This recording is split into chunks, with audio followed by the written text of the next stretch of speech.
Welcome to the KCS channel. How are you all? Today we shall start with the Indian economic development. Yes, the book 2 of the class 12th Indian economic development. So I would be starting with the features of the Indian economy as on the eve of independence. That is before, just when we were about to get the independence. Eve means on the evening of the 14th. So what was the condition like actually when we got the independence? What was our economy like? Was it a stagnant economy? Was it a backward economy? Let's find out more on it. So the Indian economy, the first feature was that the Indian economy was a stagnant economy. Now what do you understand by stagnant economy? Whenever there is, we can see that little or no growth, it's known as a stagnant economy. So there was hardly any growth in income. So we could say it was a stagnant economy.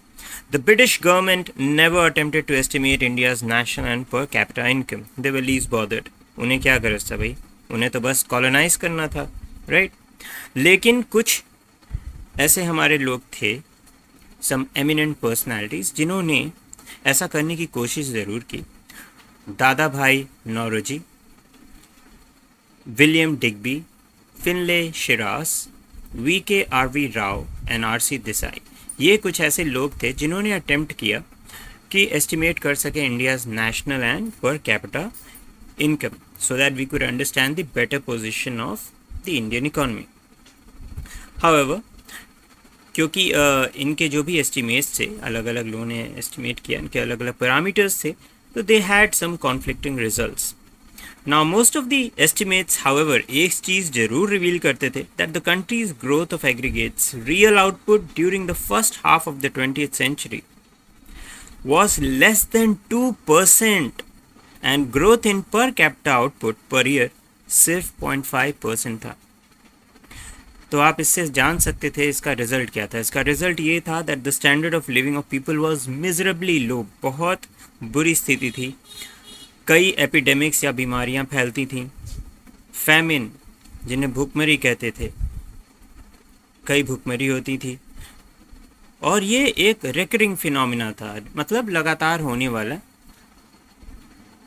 तो ऐसे में हम really देख सकते हैं कि स्थिति बहुत ख़राब थी. सेकंड, अब सेकंड क्या था? सेकंड की हम बात करें अगर, तो it was a backward economy. It was a backward. तो जब हम बैकवर्ड इकोनॉमी की बात करते हैं, what do we understand by backward economy? Again, backward economy, यहाँ पे ध्यान देना है, स्टैग्नेंट और बैकवर्ड में फ़र्क है. बैकवर्ड इकोनॉमी वो होगी जिसका बहुत ही कम per capita income है. It has a very low per capita income. So in 1947 to, or we can say between 47 to 48, per capita income of India was only rupees 230, सिर्फ 230 रुपये. समझ सकते हैं कितना कम था.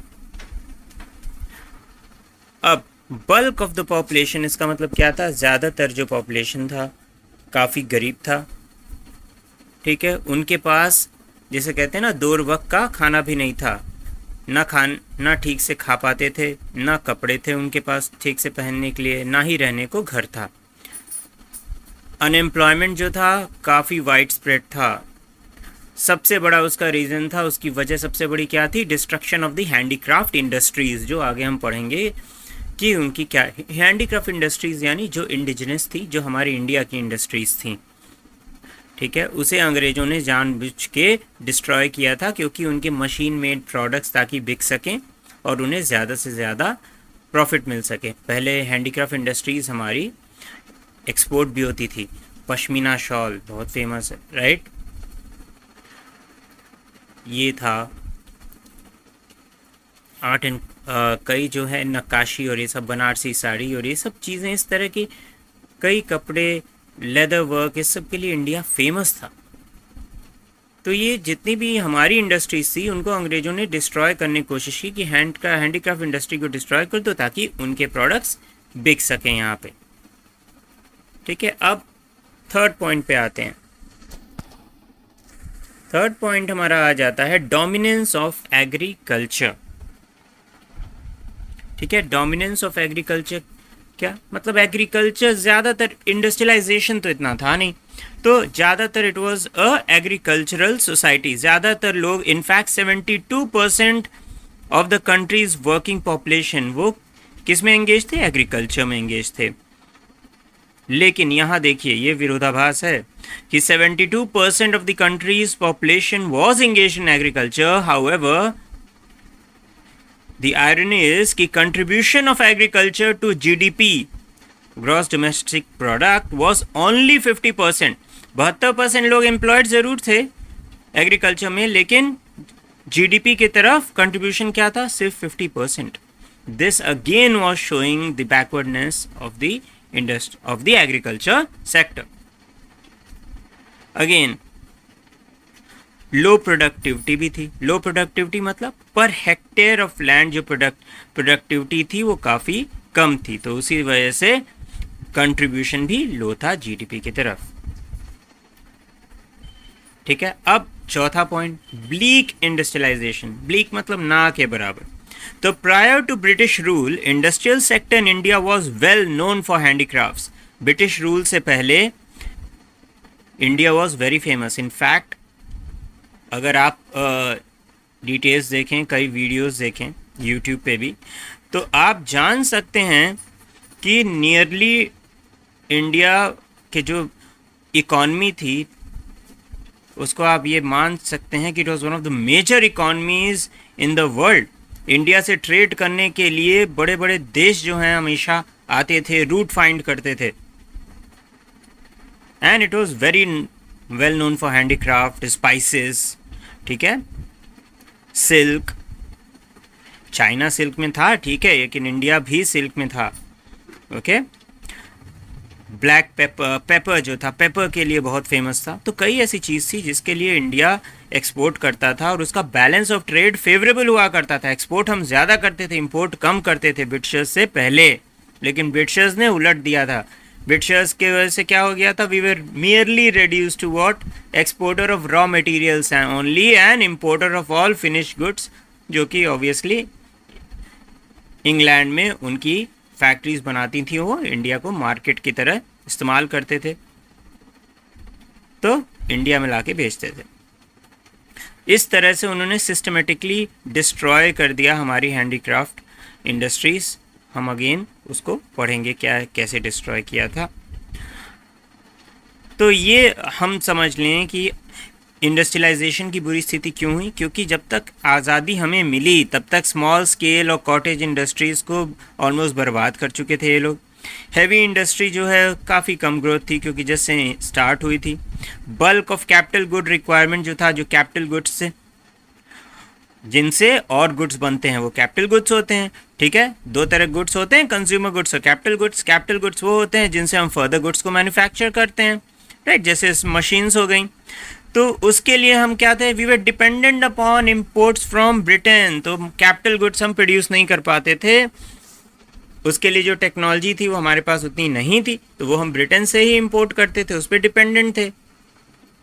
ठीक है, जैसे मोटर्स हैं, मशीन्स हैं जो फर्दर यूज़ होती हैं और प्रोडक्शन में। हैवी डिपेंडेंस ऑन, ठीक है, क्लियर हो गया कैपिटल गुड्स।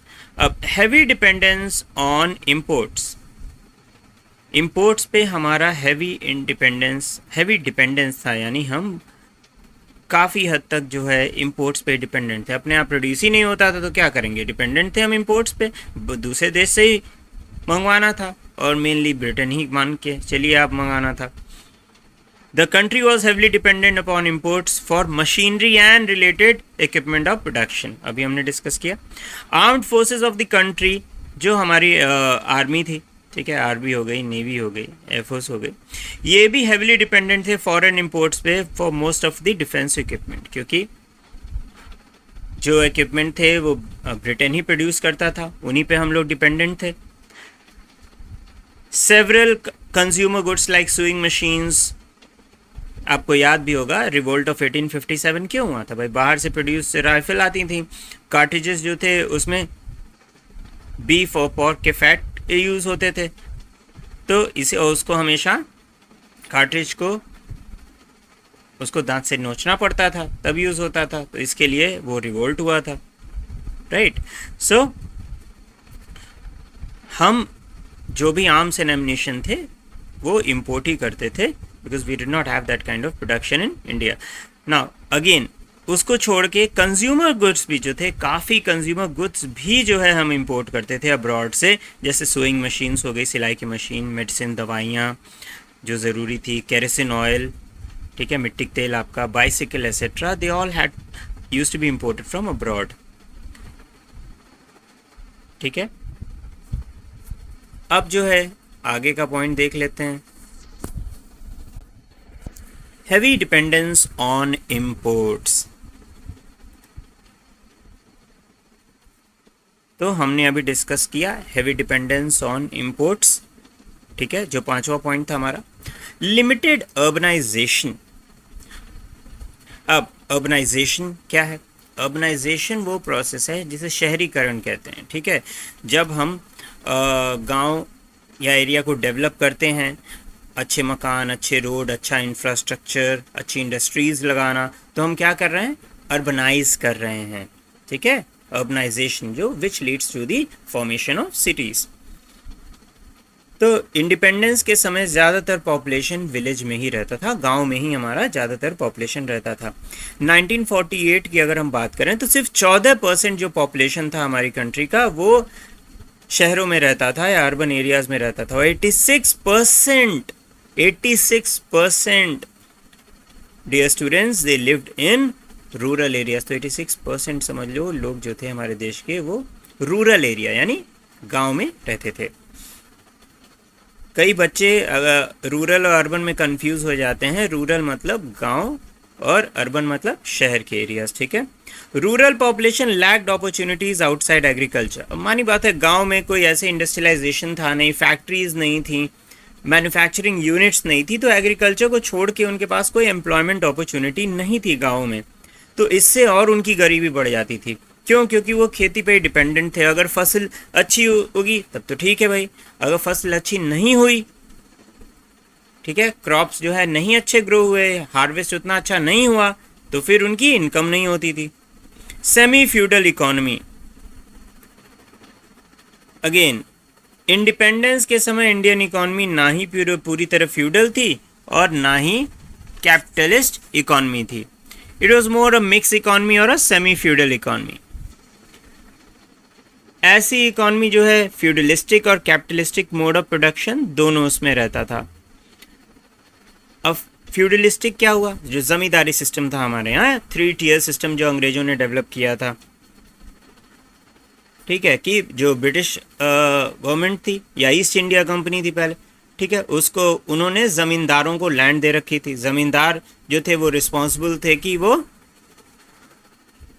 मजदूर जो फार्मर्स को हायर करते थे, ठीक है, फार्मर्स जो टिलर्स ऑफ द सॉइल थे वो खेती करते थे और जो उसका आउटपुट होता था वो ज़्यादातर जो है ज़मींदार ले लेते थे। हैवी टैक्सेस भी लगाते थे। क्यों? क्योंकि वो उन्हें अंग्रेज़ों को देना होता था, ठीक है। तो ये 3 टियर सिस्टम था जिसमें ब्रिटिश गवर्नमेंट, ज़मींदार और सबसे लोअर उस पर फार्मर्स थे।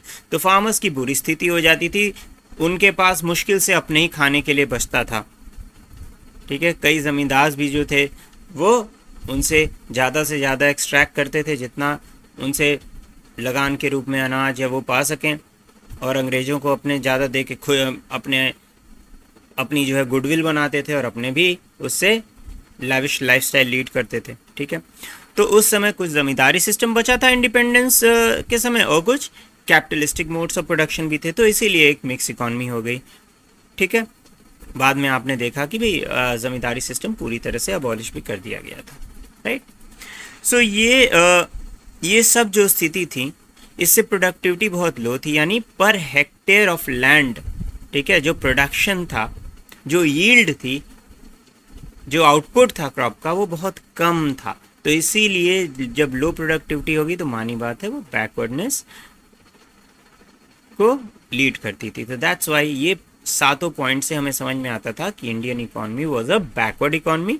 कब? As on the eve of independence, ठीक है। ओके गाइस, सो होप ये पॉइंट क्लियर हो गया।